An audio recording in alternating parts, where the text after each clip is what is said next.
Today we're going to tackle chapters 5 and 6. We're going to talk about research designs. Um, anyway, this ought to help you come up with your own idea for a research proposal. Chapter 5 deals with research designs. The research design is the blueprint of a study, and this is actually what I'm hoping that you'll come up with so that you can come up with a research proposal.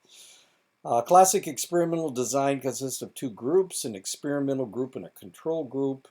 Potentially, you probably won't have a control group. You'll just have an experimental group if you're dealing with a problem on the reservation.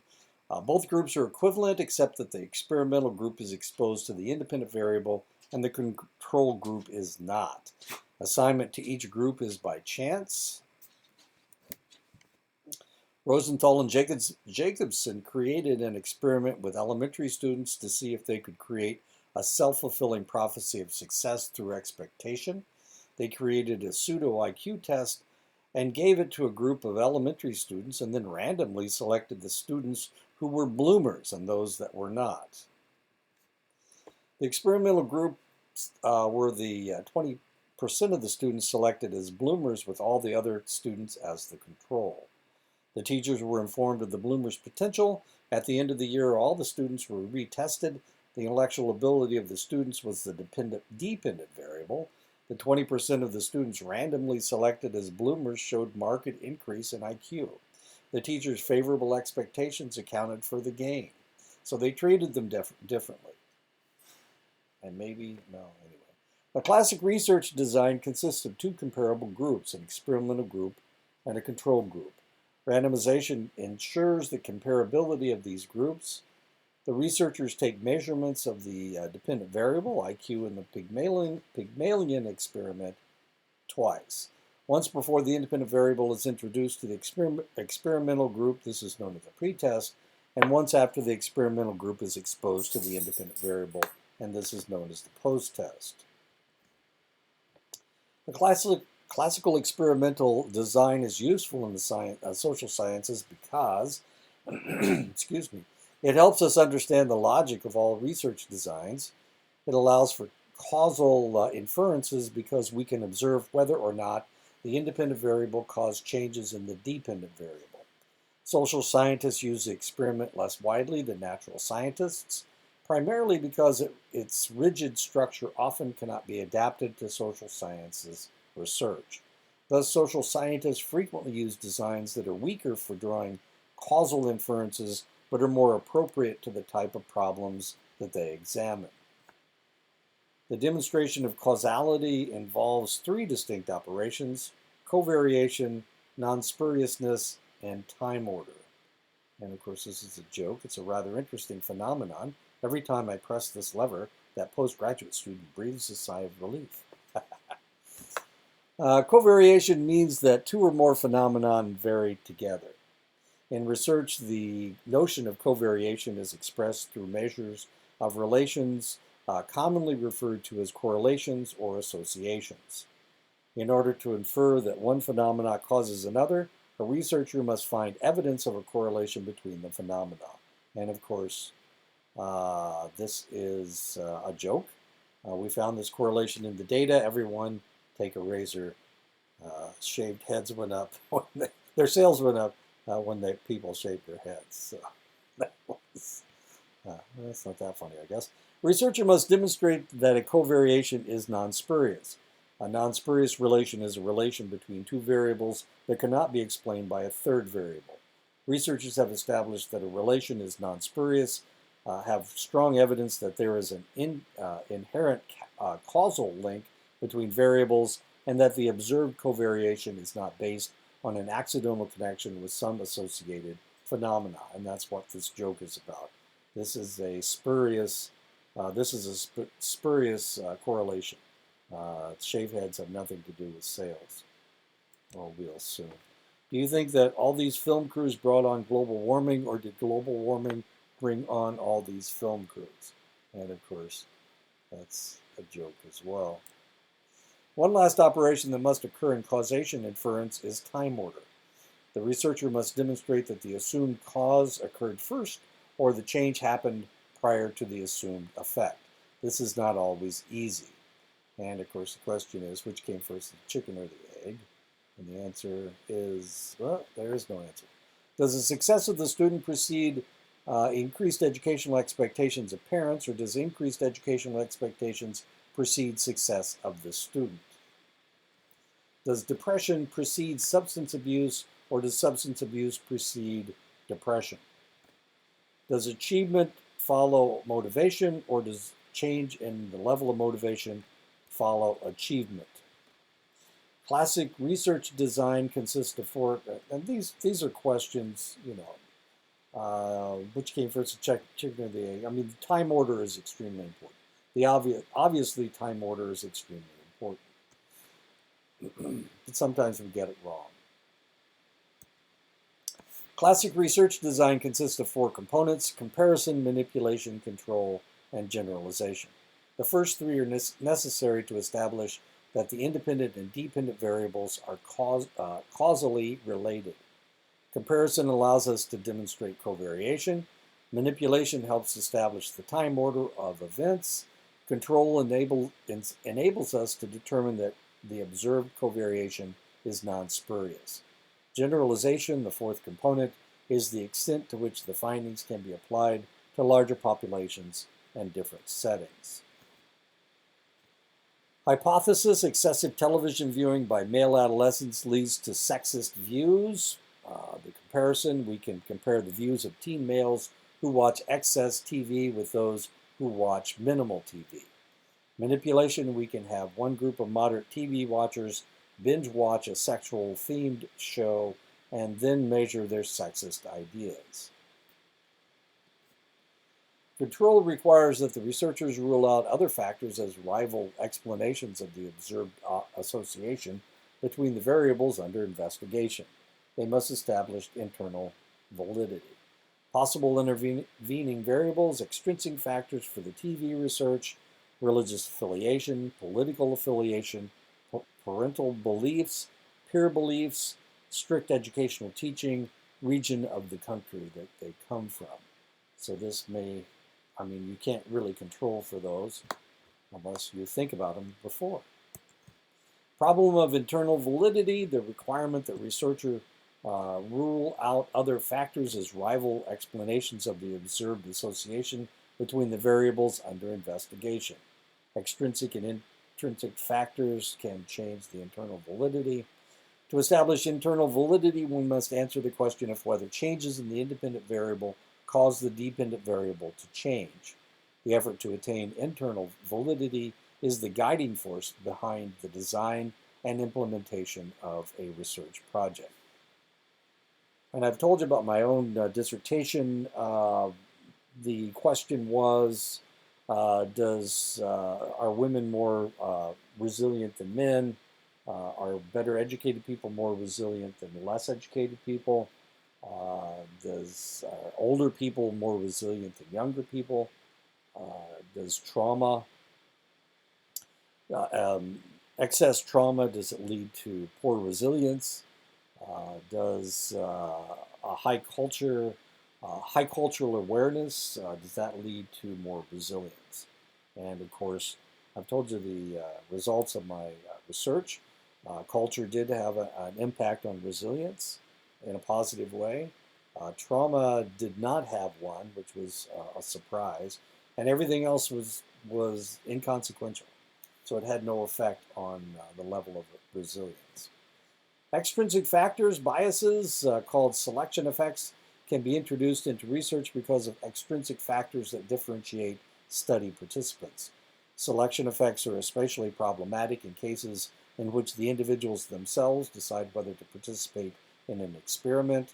In such cases, the investigator cannot tell whether the independent variable itself caused the observed differences between the experimental control groups, or whether other factors related to the selection procedures were responsible for the observed effects. Once upon a time, when I was in college, I was hired by they made it was a firm that made dollies, not dolls, but dollies to carry things on. And they were owned by Heister. I think they were owned by Heister. Yeah, they were owned by Heister. Anyway, Heister makes forklifts.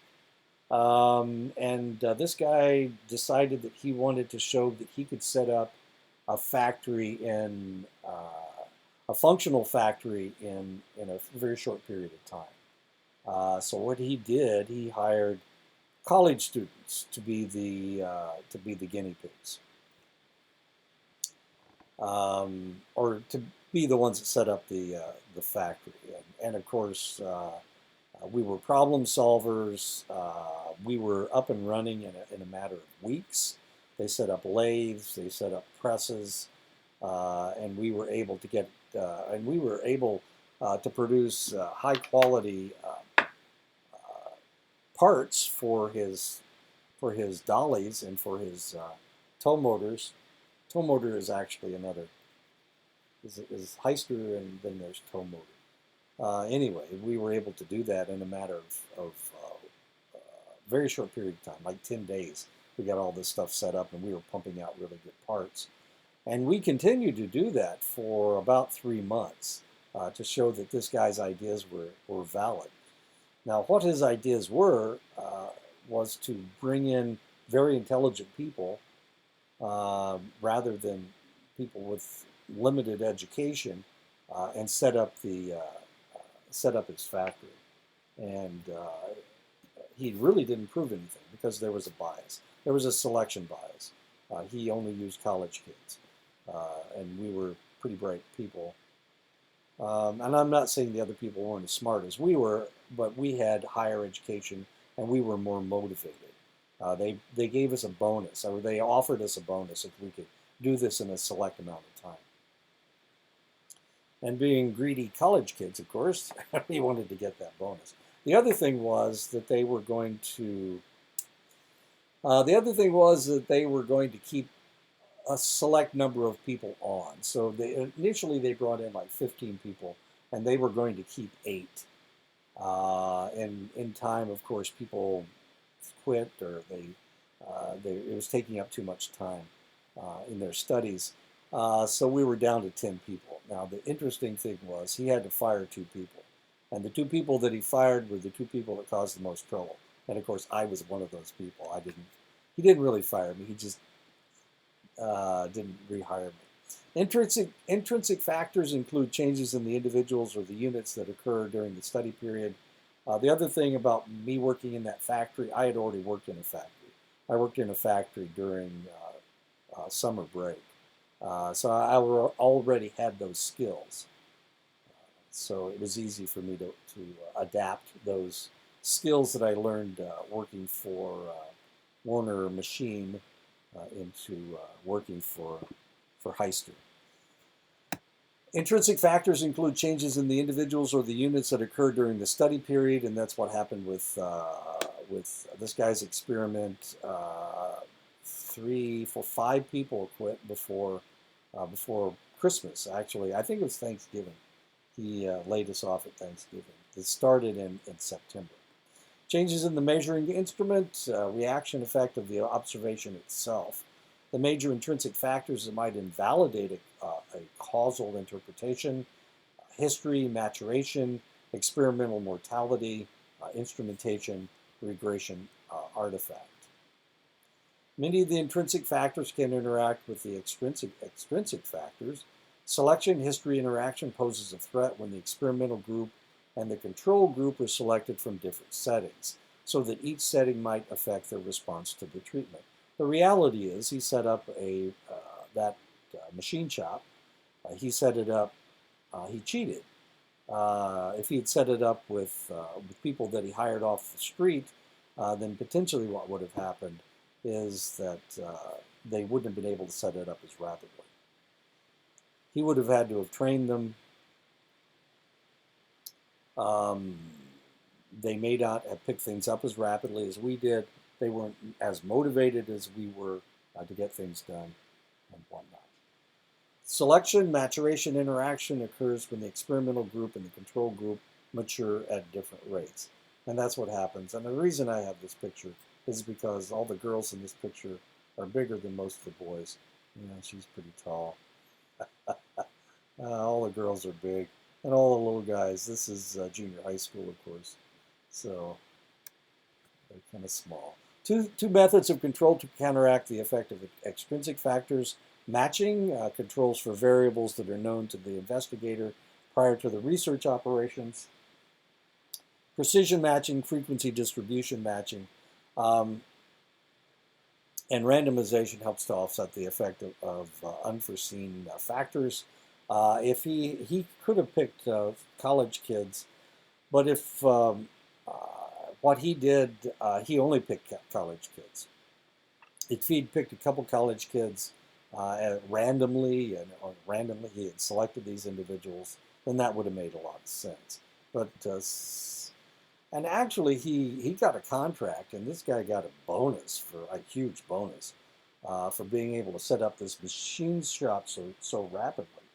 And it was all mostly, I don't know if at Heister they understood what he was doing, but it was a lie because well, and maybe people with more skills than we had, people that had worked with their hands a lot more than college kids, potentially they could have set it up a little bit faster. But of course, we were really adaptive, and if a problem came up, we always fixed it as quickly as we could, rather than whatever. Precision matching, ages of experimental group. Okay, what are we talking about? What we're doing is we're matching it by age. So randomly, you might select two groups, a control group and an experimental group, and the control group is older than the experimental group. You know, so what you do is you try to match them. So if you have a 30-year-old in the experimental group, you find a 30-year-old in the control group as matching. Frequency distributions, you want percentages. This is done a lot with race. When you're talking about some kind of an experiment, and you read this in if you read experiments that have been done, they will have a certain percentage of individuals that are Caucasian and a certain number of individuals that are African American and Hispanic, and usually American Indian doesn't. There aren't enough American Indians around to make a percentage, and American Indians tend to be in Indian country. You're certainly not going to find very many American Indians in Ohio or Pennsylvania, even though there are some, of course. Shawnee live in Pennsylvania, and Shawnee live in Ohio as well. Anyway, randomization is a process whereby participants are assigned to the experimental and control group. Randomization cancels out the effect of any systematic error due to extrinsic variables that may be associated with either the dependent variable productivity or the independent variable participation in decision making. Now, in Milgram's experiment, where he said that he was doing educational research, he was actually doing research on obedience. If he had selected a group of military members who are conditioned and trained to be obedient, then his results probably would have been a lot higher. But he pulled people off the street, and he still showed that these individuals were obedient. And that was part of the argument. That's the reason he had to do it twice. The first time he did it, he only did it with men. And people, of course, said, hey, come on, you know, men are more obedient than women are. Then he did it with women and got exactly the same results. Randomization controls for numerous factors simultaneously, even when the researcher is unaware of what they are. Control groups are used to mitigate intrinsic factors. Control group does not receive the experimental stimulus.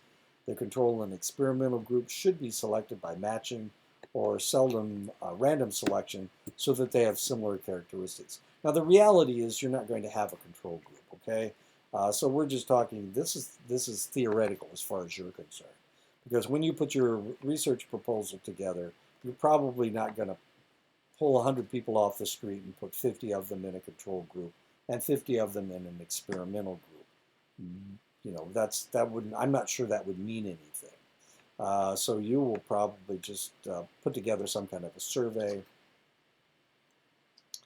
Put together some kind of a survey and come up with independent and dependent variables that fit that survey. Both groups should also experience identical conditions during the study except for their differential exposure to the independent variable. When they're trying to figure out if medicine works, then they will have 100 people that are taking the pill.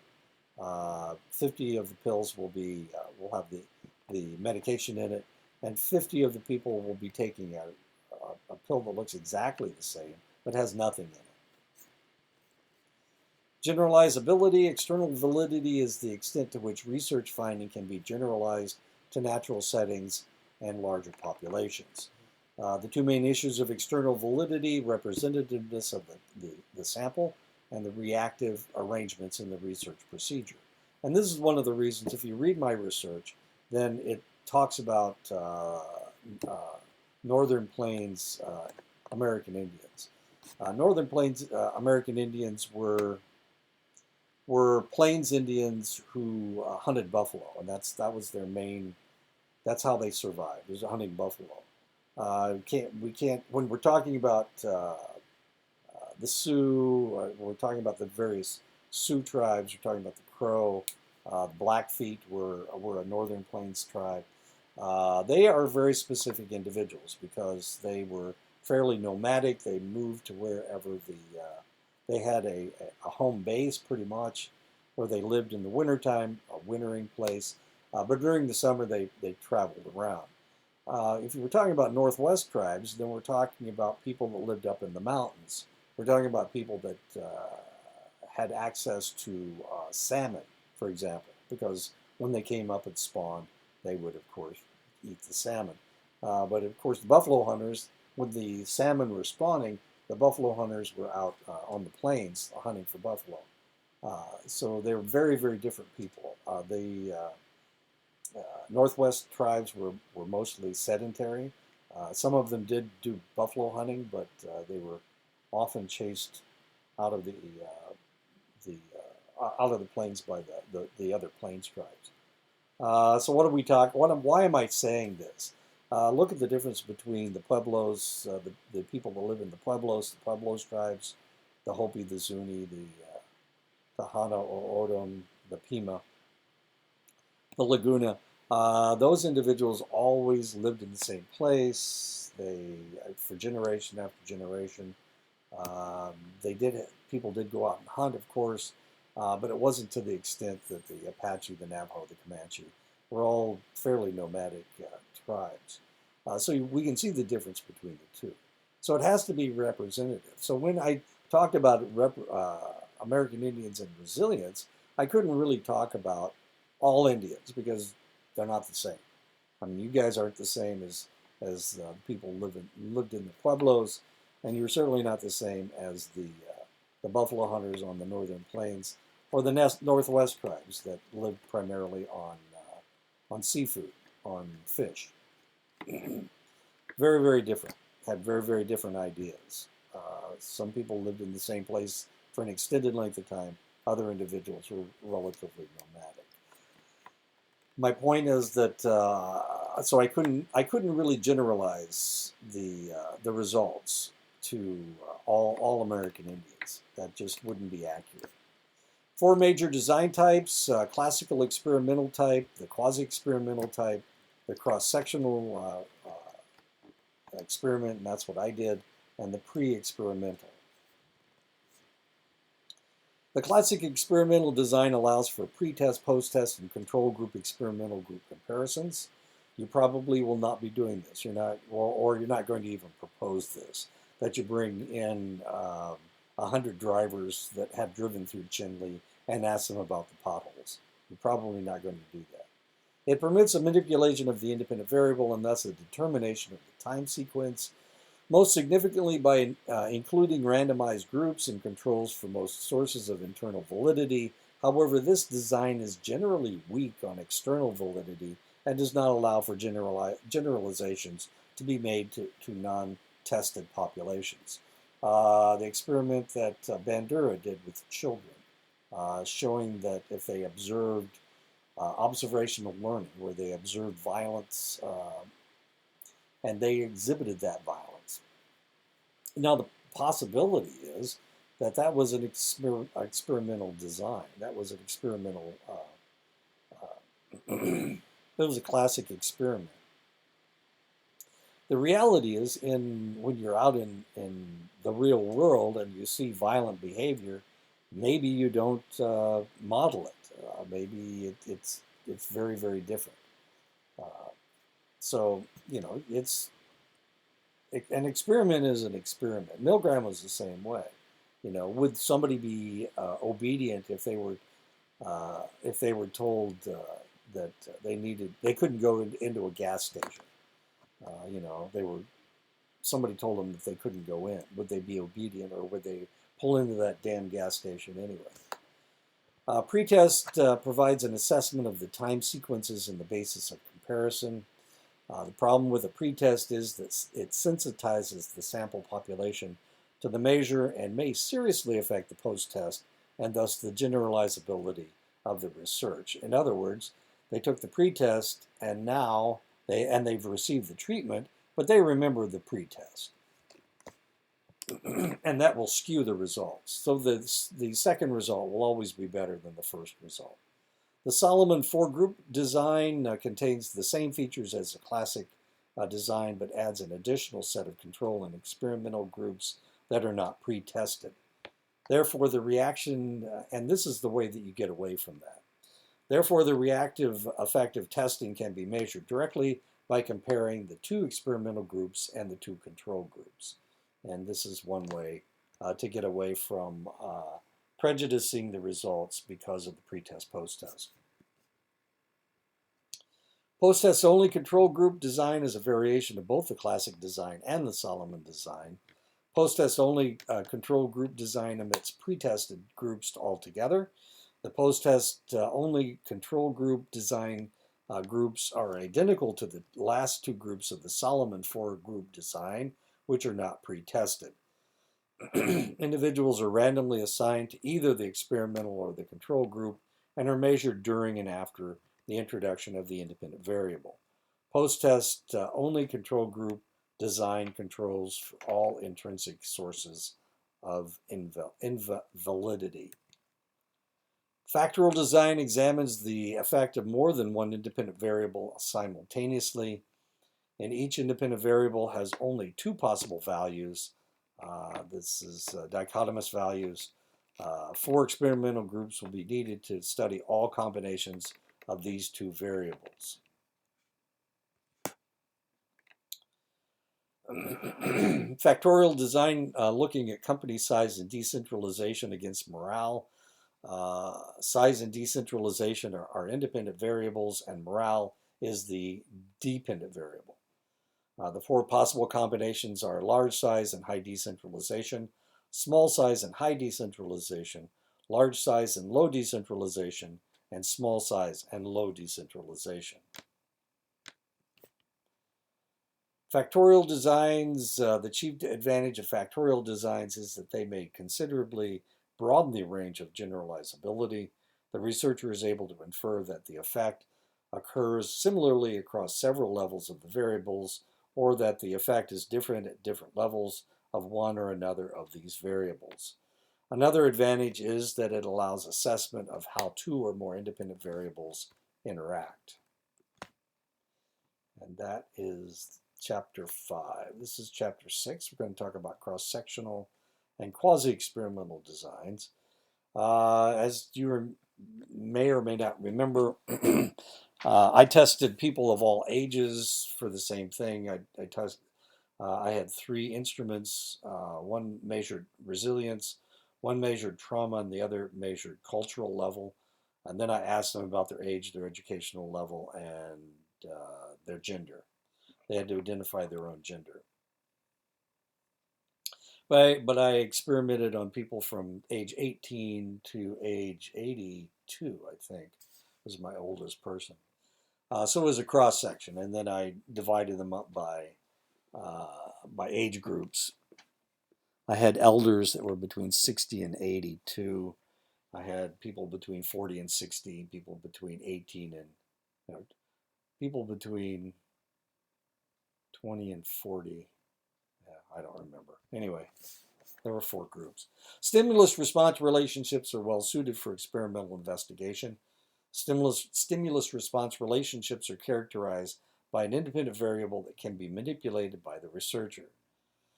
The researcher might induce stress or expose research participants to a political candidate's advertising campaign. The dependent variable then is a is a direct response to the independent variable. It could be a psychological reaction to stress or a strong emotion or opinion about the political advertising campaign. Property disposition relationship is the relationship between some characteristic or quality of a person, the property, and the corresponding attitude of inclination, their disposition. An example would be socioeconomic class and political tolerance. Another example would be the relation between race and prejudice. Okay, this guy is mixed race. And this is really kind of interesting because when we do research, we try to identify people and put them in categories. Well, sometimes our categories don't really fit. And this is what we're looking at. This guy's ethnic interest groups, what do we even call people of mixed race? This is a politician. He wants to know where we put him in a block. And this is the government bureaucrats talking about the census. How do we categorize these people? And a good example would be American Indians. How much American Indian blood do you have to have in order to claim that you're an American Indian? Do you have to be a member of a tribe? I know people that have lived on reservations all their lives. They have Indian ancestry, but they don't have enough blood quantum in any one group to be a member of that of a tribe. But are they American Indian? They live on a reservation. They identify as American Indian, but they aren't a member of any tribe, officially a member of any tribe. So are they American Indian? If somebody has a white parent and a black parent, they would be thought of as mixed race. In the old days, they would just be considered black. But now, of course, you can be raised. It has more to do with the culture that you're raised in than it has to do with the census categorization that people give you. Stimulus response relationships differ from property disposition relationships in 4 ways. And this is really kind of interesting because I'm not trying to beat a long dead horse, but the Canadian government was really kind of interesting as far as they dealt with American Indians. They call them First Nation people up there. They live on reserves. They don't live on reservations. But one of the things that they did when a native person married or just had babies with a Caucasian, then they produced what they referred to as half-breed, is what they referred to them as. In Canada, of course, they don't call them that anymore. Now they have a special name for these individuals. They refer to them as Métis, which actually means half-breed. In Louisiana, when somebody had native ancestry, they referred to them as red bone. In other words, they were red on the inside.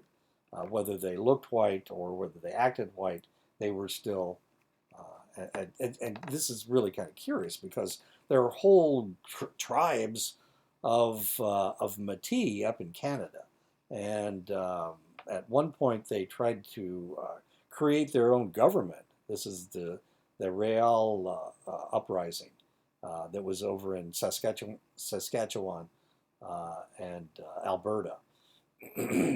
And they tried to create their own government with the native population, with the Métis population. And some of the Métis were chased out of Canada, and they went into Montana. And they live there to this day, and they refer to themselves as Métis, as if that's a tribe. But it's not. It is kind of. It is somebody who had Indian ancestry, who was raised white. That's who it is, and that's the idea of the Métis. So it's really kind of interesting. You go to a powwow on Fort Belknap or Fort Peck or the Blackfeet or the Crow Reservation, and you'll have these dancers that are dressed up like cowboys, and they're Métis. They have their own flags. I mean, it's really kind of fascinating to see how culture, how society has dealt with this idea that people couldn't really fathom, and what came out of these ideas. These people were isolated, of course, because they had Indian ancestry. So there are people in Montana who refer to themselves as Métis. Métis is, of course, the French word, and a lot of the people, the French would marry into whatever culture they were around, and they created a lot of these Métis children. The English didn't really mix very well, or didn't mix very much, so that wasn't a factor. It was always these French guys that were theoretically coming onto the reservations and marrying native women, or onto the reserves in this case. Really kind of fascinating to look at. Stimulus response relation. Of course, this doesn't have anything to do with you guys because you don't like the idea. There are select people that don't like the idea of mixing one tribe with another. But on the northern plains, it's a little more common. Stimulus response relationships differ from property disposition relationships in four ways. Time interval in a stimulus response relationship, the interval between the introduction of the independent variable and the response to it is relatively short. In a property disposition relationship, the time interval can extend over a long period. Degree of specificity. A stimulus is usually easy to isolate and identify, and its effect can be delineated concretely. A property such as a social class is more general and incorporates various factors: prestige, occupation, education, and all exert their relative influence on a select individual. The nature of comparison groups when studying a stimulus-response relationship. A researcher can compare two similar groups, one that has been exposed to the stimulus and one that has not, or the same group both before and after exposure to the stimulus. When studying a property disposition relationship, a before-after comparison is impossible, especially with properties that do not change, such as gender and race. And of course, you can't change that. I want you to act white today. I want you to act native today. I want you to act Hispanic. That's just not possible. I guess you can act as you see females act if you're a male, but I don't think that's going to change the way that you think. The time sequence of events with stimulus-response relationships, the direction of causation, is relatively clear, especially when the research design allows the researcher to make before-after comparisons. When properties are permanent, such as race and gender, researchers establish causal direction based on the fact that these can only be determining factors, not determined effects. Because of the difficulties with property disposition relationships, social scientists cannot apply comparison, manipulation, and control and in the pure experimental sense. Yet social scientists try to approximate the experimental model by employing spatialized data analysis techniques that compensate for the limitations inherent in studying property disposition relations. And this is a real serious problem. If you tangle with somebody who is a chemist, or if they are a physicist, or a mathematician or a biologist, they consider their sciences hard sciences. Well, ours have to do with the way people think, the way they react to things. And so the reality is that it isn't always the same. In physics, if you drop a ball from the top of a building, it always goes to the ground, unless I guess there could be factors that would stop it. But in psychology, it's going to be different almost every time. And there is no gravity in psychology. There is no answers that are always the same. You're always going to have a percentage that isn't. And for that reason, a lot of people refer to psychology as a soft science rather than a hard science. This is one of the reasons why we got in the argument between Watson and Skinner and the cognitive psychologists. They want to do experiments on everything, and the reason is because they want to think of our discipline as a science. We use the scientific method, just like a physicist would, or a mathematician, or a pharmacist would. But the reality is that when you're dealing with so many different variables, when you're dealing with so many different variables, it's almost impossible to find a law or something that always happens. And one of the ways that we can make this more scientific is by using statistics. And that's really what this kid is talking about. Haven't you ever heard of statistical manipulation? 2 + 2 = 7. And of course, in using statistics, sometimes you can come up with results that don't look like they're correct. A cross-sectional design looks at different groups at the same time to determine if there is a difference in their responses. The groups can be age groups, elementary students at the same time as middle school students and high school students, economic groups, poor people and wealthy people, racial groups, whites, blacks, Hispanics, natives, and Asians. Cross-sectional designs are one of the most widely used designs in the social sciences and are frequently employed in survey research. In most cases, researchers in cross-sectional studies are simply trying to describe relationships between variables. Hence, cross-sectional studies are usually referred to as correlational studies. Now, since you're on the reservation and my question has to do with being on the reservation, then the whole racial question really doesn't come up. There are some people that are not non-natives who are living on the reservation, but it's such a minuscule number that you really don't have to even think about that. So the whole racial issue, which would be very important if you were doing the research in Phoenix or Flagstaff or Tucson or Albuquerque, of course, because you would be dealing with different populations. You'd be dealing with Native population, Hispanic population, and probably a white population all at the same time. But on the reservation, you really don't have to worry about that. Exit polls done during the 2012 presidential race between Barack Obama and Mitt Romney looked at the impact of race ethnicity on the candidate of choice. Race ethnicity is not a variable that can be manipulated, nor does it lend itself to before and after comparisons. And this is what they discovered. This is how many people voted for Barack Obama who were black, 93%, Asians, 73%. Remember, he lived in Indonesia for a while, and Asians found that to be very attractive. And the white population, as you can see, was very, very skewed toward Romney, because Romney's white and Barack Obama is black. And minorities seemed to vote for Barack Obama, while whites did not. And that may be part of what's going on right now with all the upheaval going on. And white people voted for Donald Trump.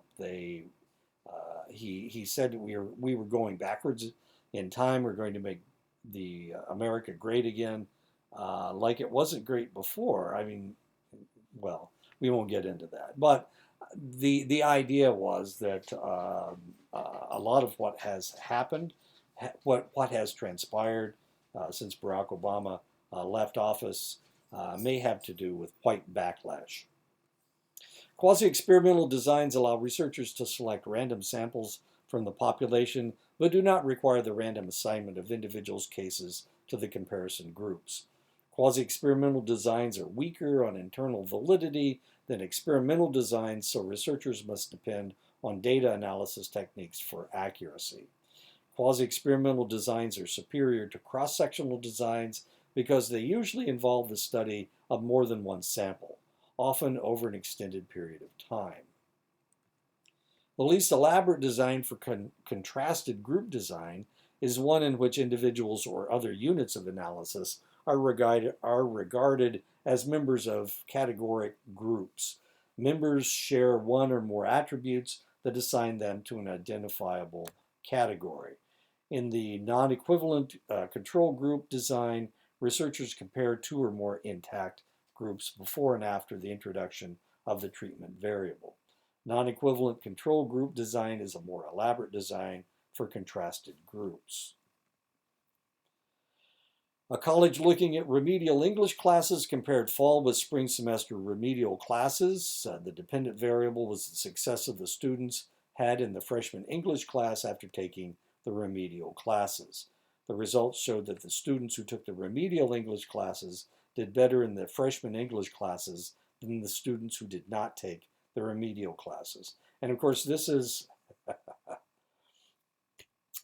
a controversy right now at Dene College because they've done away with the remedial English classes, and the problem may be that they shouldn't have done that. So this is really kind of an issue that's going on at Dene College right now. Planned variation designs expose individuals to stimuli that have been systematically varied in order to assess their causal effects. The Head Start planned variation is an example of this design. Overall, both the sponsors programs and regular Head Start programs tended to accelerate certain kinds of academic performance. Pooling the 11 specific sponsored sets of classrooms and comparing them with the regular non-sponsored Head Start classrooms showed no large differences. When the sponsored set of classrooms were compared among themselves, some differences in performance emerged in several of the cognitive tests that children were given. Panels are a design in which the same sample is examined at 2 or more time intervals. Panels allow researchers to approximate the before-after condition of experimental designs more closely by studying a group at 2 or more points in time. The main advantage to a panel is that it enables researchers to determine the direction of causation. The problem with panels, obtaining an initial representative sample of respondents who are willing to be interviewed at set intervals over an extended period, as well as maintaining those participants throughout the study. Repeatedly interviewing the same group may sensitize the respondents to give a given set of answers called panel conditioning. And of course, anytime you keep asking people the same question, they're going to start thinking in that direction, and it's going to skew their results. Time series designs are used in cases where no comparison or control group is available for assessing cause and effect relations. Time series designs are studies in which pretest and post-test measures are available on a number of occasions before and after the activation of an independent variable, where an investigator attempts to obtain at least 3 sets of measures before and 3 sets after the introduction of the independent variable. Extended time series design controls for maturation, where there is data gathered over a number of years prior to the measured change. As classic extended time series design was a study of traffic deaths in Connecticut in the 1950s. Traffic deaths were always studied, and the demographers discovered a peak in 1955, but the number of deaths, though they fluctuated, were always high. In 1955, there was a crackdown on speeders, and 1956 showed a sharp decline. However, researchers discovered that traffic deaths fluctuated wildly, and statistically, it could not be shown that the crackdown caused a precipitous decline in 1956. The steady decline after 1956, however, demonstrated that the crackdown's effectiveness. And this is what happened. And as you can see, it was quite, as they said, it was quite precipitous. The increase in 1955. Here it is at 200 and what? 235, and here it is at 325. So that's a lot. Small state. Control series designs attempted to control aspects of history, maturation, and test-retest effects by comparing the results to a non-comparison group. In the Connecticut traffic death study, researchers compared Connecticut's death rate to that of neighboring states and discovered a steady decline after the crackdown that wasn't evident in neighboring states who had no crackdown. In the initial design in the Salk field studies, the idea was to give the vaccine only to second graders whose parents volunteered them for the study, and not to give it to first and third graders who comprised the comparison groups. Some state public health officials recommended a control field experiment that randomized the distribution of vaccine among volunteers from all grade groups. In the end, some states applied original design and some applied randomized control design. This is in 1954. That's when the polio vaccine came out in 1953, actually, and they were doing experiments through 54. I started grade school in 1955, so I was vaccinated for polio in 1955, the next year after this. And I looked just like these kids. Well, maybe not. Actually, I was the shortest person in my class. I was even shorter than the girls, so I don't see me in this picture. Pre-experimental designs may be the only available technique for many policy. One of the things that they did with the polio, yeah, they gave them to a bunch of kids. That was the initial experiment. And then they wanted to do further studies, and the states said, no, we want to give the vaccine now, and you can just look at the statistics to see how many people have adverse reactions. And that's exactly what they did with COVID-19, with the COVID-19 vaccinations. Yes, they did experiments with the vaccine, but they accelerated everything because, of course, it was devastating the world, and it was killing hundreds of thousands of people in the United States. So they accelerated the whole process, and they didn't do as much research as they normally would have done. And the same thing happened with polio because it was affecting little kids, and the parents were really they were pulling their kids out of school. They were homeschooling everybody. But at that time, homeschooling wasn't nearly as popular. There was no internet in 1955, I can assure you. And television was brand new. So there was a lot of stuff going on at this time. And they decided that they would just vaccinate everybody and let the chips fall where they may. And as it turned out, the polio vaccine worked, and it didn't really have any side effects that were that I'm aware of. And the same thing happened with Moderna and Pfizer and Johnson & Johnson. Not very many side effects. But then they discovered that Johnson & Johnson was not good for women who were taking birth control pills. It caused clotting, gave them, and I don't know what they've done about that. I'm not sure. I got the Johnson & Johnson shot because I have bad reactions to those kinds of vaccinations. Anyway, I just got the single shot. But my wife had a reaction to the Moderna. It gave her low-grade fever and diarrhea, and she's had it for like 3 months. So really kind of disconcerting. But of course, it's better than dying of COVID-19, I guess. So we're not unhappy that she has some side effects. Well, we are unhappy that she has some side effects, but it's better than the alternative. Pre-experimental designs may be the only available technique for many policy questions when it is difficult to implement an experimental or quasi-experimental design, and that was the problem they had with the COVID-19 vaccine. They needed to wait. They needed to wait for months, and of course they did their experiments, but they were not as complete as they would have been if this wasn't an emergency. Pre-experimental designs have no control group. One example of a pre-experimental design is the one-shot case study, which involves an observation of a single group or event at a single point in time, usually at a time of change.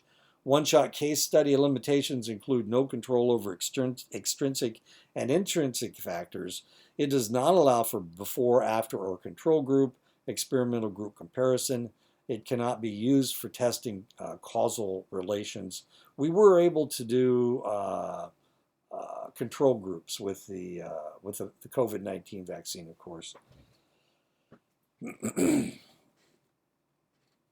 Pre-experiments are the weakest research designs because most of the sources of internal and external validity are not controlled for.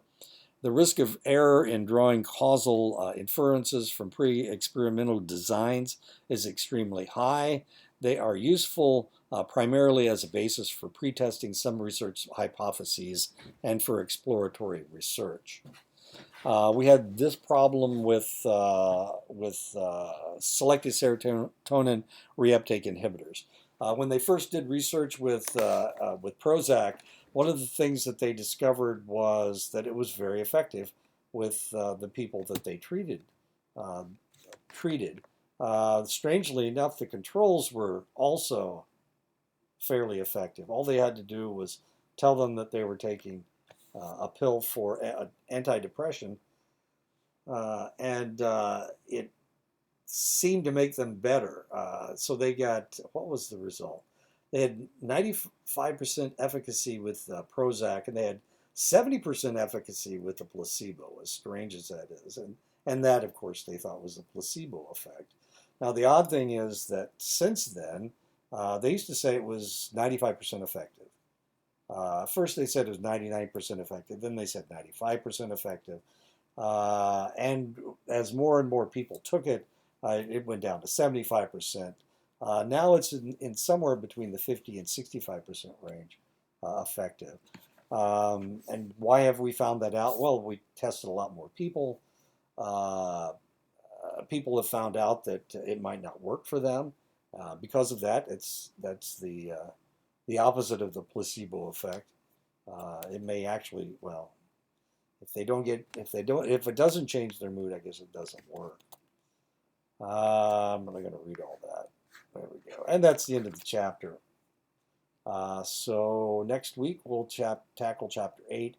If you have any questions, if you want to talk to me about your research, please, I have office hours 4 to 6 on Monday and 8 to 10 on Tuesdays.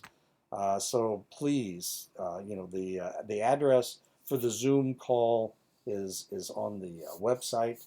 We can talk about all of these things. One of the reasons that I am not probably the best person to teach you about research methods is because I'm a little bit more skeptical than other individuals. People that really like research will see all these things as a lot more positive than I do. Sometimes I'm a little bit more skeptical than I should be because I see problems. Trying to make a human reaction a science seems to be a losing proposition as far as I'm concerned. But that's me, okay? We can discover select things. We can, we need to do something. There were 2 mass shootings yesterday. We need to do something about that. We need to determine what happened. But did it have something to do with the insurrection on January 6th? Potentially people saw that as, hey, it's the wild, wild west. We can, if they don't, if people don't respect the rule of law anymore, then I don't have to respect the rule of law. I can do whatever I want. Uh, I don't know. I don't know. And we need to think about these things. So social sciences do need to do things. They do need to find things out. But all too often, we're doing experiments that don't really make a whole lot of sense. And that's one of the reasons why I wanted you guys to look at problems on the reservation. You know, if we talk about some nebulous thing that means absolutely nothing, then that's not really what social science is about. Social science is trying to discover why something happened, why people acted the way that they did. So I'll keep going. If you have any questions, you can contact me on Monday or Tuesday.